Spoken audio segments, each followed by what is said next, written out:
So you're here to talk about borrowing to invest. Now, if you've ever borrowed to invest, you've probably borrowed to invest in an investment property. Sure, I can use $100,000 of my money, borrow $400,000, buy a property worth $500,000. We do this so that the property will eventually go up and we'll make more on our money. Hey, if I put $100,000 in and it's gone up to $600,000, I just made $100,000. Great. Have you ever thought about borrowing to invest into shares? These are what we call margin loans.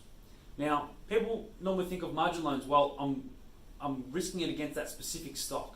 What that means is the cost of borrowing is going to go up a lot higher. Yeah, that's right. It's a commercial loan. However, what a lot of people are doing now is they're using the equity in their properties to start margin loans to invest into the share markets.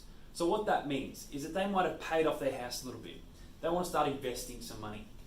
Their interest rates on their home loans are between 3 and 4% at the moment. So what they do is they take out an extra loan against their home. They invest it into the share market. Now let's just work on a round number. If a share market returns 10% and you're paying 3 to 4% interest, then you're up 6 to 7% per year. Now over the long term, that blows out. That's fantastic. Now you've still got an asset there in your house that's still going up. You are taking on more risk because you're going into the loan. So there's a reason why people are using margin loans and just using the equity they've got in their homes to start these things.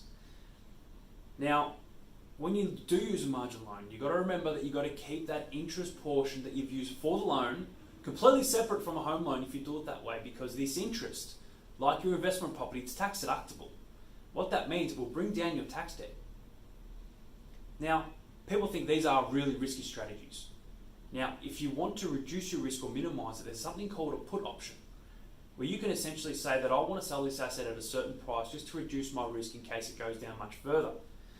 Something to think about, where you can actually minimize the amount of risk you've got into this if you are taking on this more risk-focused strategy to chase those extra returns. So that's a little bit about margin loan. Thanks for listening. I really hope you enjoyed it. Thanks.